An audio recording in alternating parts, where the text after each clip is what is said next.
Good morning, everyone, and happy Tuesday. Yesterday, we had company come into town, so I was unable to do last night's devotion, but I did want to bring you a devotion that has to do with my sermon that I gave this past Sunday on Shadrach, Meshach, and Abednego.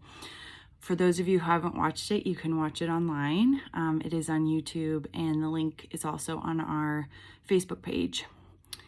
We talked a lot about standing up for our beliefs and sticking to our convictions and acting our faith even when it's hard, even when we're pressured to do things that we know go against our beliefs. And I am just continually blown away by the strength and the courage that Daniel, Shadrach, Meshach, and Abednego had.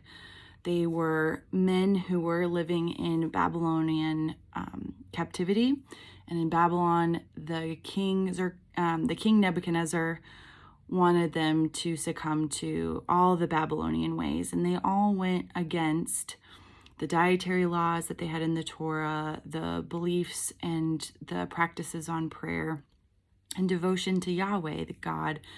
And the story of Shadrach, Meshach, and Abednego specifically reminds me of a story of Desmond Doss.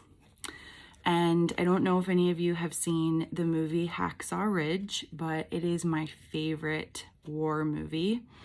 There is a lot of faith and just a lot of explicit Christianity in it, just like straight out talk about the Lord. And so I wanted to read the scripture from Sunday first before getting into the story of Desmond Doss. But when I was writing my sermon, I really wanted to include a story from him, but as sometimes happens, my sermon was just too long, so I figured I would make it a devotional instead.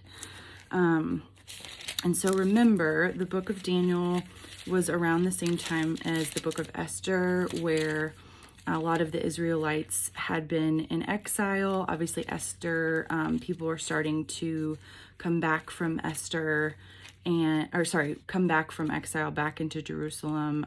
Some had stayed.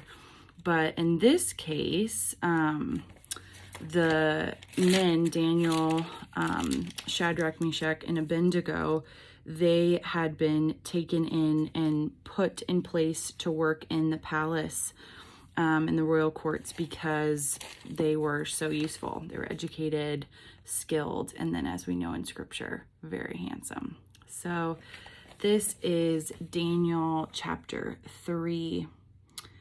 King Nebuchadnezzar made an image of gold and placed it in Dura in the province of Babylon.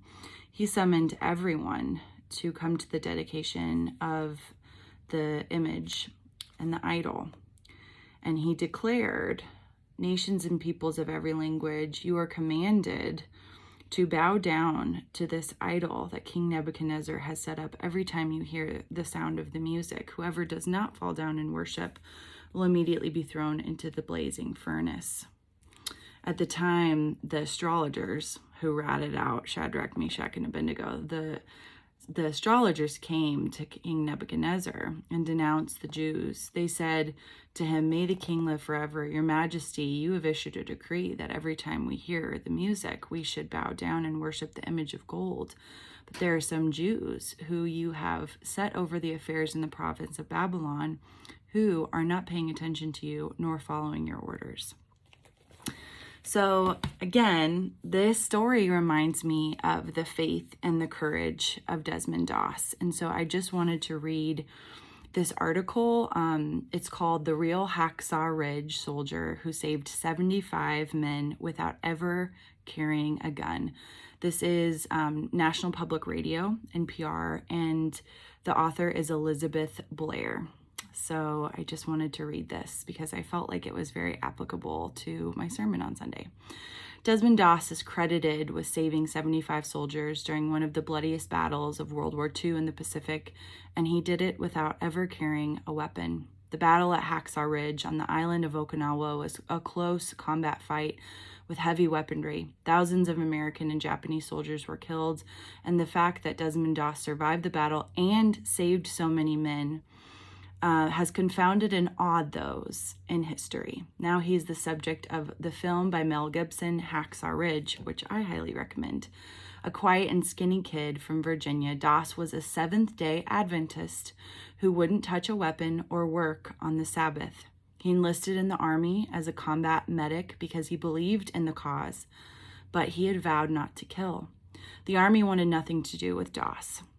He just didn't fit into the Army's model of what a good soldier would be, says Terry Benedict, who made a documentary about Doss called The Conscientious Objector. The Army made Doss' life a living hell during training. It started out as harassment, but then it became abusive, Benedict says. He interviewed several World War II veterans who were with Doss in his battalion. They considered him a pest, questioned his sincerity, and threw shoes at him while he prayed. They just saw him as a slacker, someone who shouldn't have been allowed in the Army and somebody who was their weakest link in their chain. Doss's commanding officer, Captain Jack Glover, tried to get him transferred even. In the documentary, Glover says to Doss, "Don't ever doubt my courage because I will be by your side saving your life while you take life."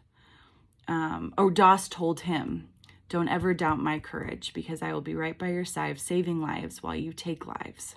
Glover's response is, "You're not going to be on my side if you don't have a gun." But as hard as they tried, the Army could not force Desmond Doss to use a weapon.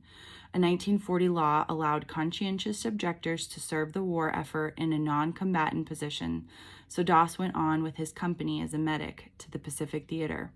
And at Okinawa in the spring of 1945, Doss's company faced a cruel task, climbing up a steep, jagged cliff known as Hacksaw Ridge to a plateau where thousands of heavily armed Japanese soldiers were waiting for them. The terrain was treacherous. It was full of caves, holes, and the Japanese were dug in underground.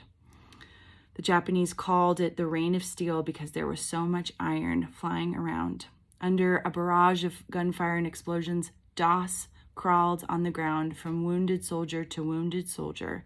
He dragged severely injured men onto the edge of the river, tied a rope around their bodies, and lowered them down to the other medics below. In the documentary, Doss says, "I was praying the entire time. I just kept praying. Lord, please help me get one more. One more." Veteran Carl Bentley, who was also at Hacksaw Ridge, said that it is as if God had his hand on Doss's shoulder. It's the only explanation I can give. Doss saved 75 men, including his captain, Jack Glover, in a 12-hour period. The same soldier who had shamed him now praised him. Glover says he was one of the bravest men alive, and then to have him end up saving my life was the greatest irony of the whole thing. President Harry Truman awarded Desmond Doss the Medal of Honor in 1945, and he died in 2006. So if that doesn't say face of faith, I don't know what does. Loved ones, we are living in a time that is hard. I am breaking for everything that is happening in Haiti. I am devastated about what is happening with the Taliban taking over Afghanistan. I have been on my knees in prayer, and I am continuing to grieve over so many who continue to die in the pandemic. Here's the thing. What we can do as Christians is we can follow what is true and what is right, and that is by wearing our masks and getting vaccinated. So unless there is something and your doctor is saying for a medical reason you absolutely cannot get vaccinated, please do it. Please do it. It is the right thing to do. Do it even if there are people around you who are pressuring you not to, even if you are being bullied or harassed to not get the vaccine. Please get it. It will save lives. It can save your life. It is the only way that we can do our part to ending this pandemic. With so much suffering going on in the world, there are things that are outside of our control. There are things that we can't do, we can only pray, but there is something that we can actually do to help, an action that we can take, and it is by wearing our mask, and it is by getting vaccinated. So I beg of you, please, please, please, please. Yesterday, in something I posted on Facebook, the statistics of where we are right now in the pandemic are staggering. So 621,000 Americans have died from COVID-19. And that means that that's the number of the people who have died from September 11, 208 days in a row. So I want to state that one more time.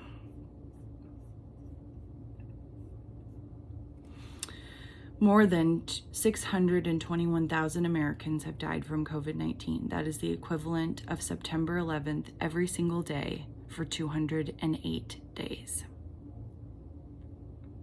Please, please, please do the right thing, even when you are pressured not to, even when you live in a state where no one is wearing a mask and everybody is questioning the vaccine. Please, please do it. I love you all, and I will see you tomorrow on Wednesday.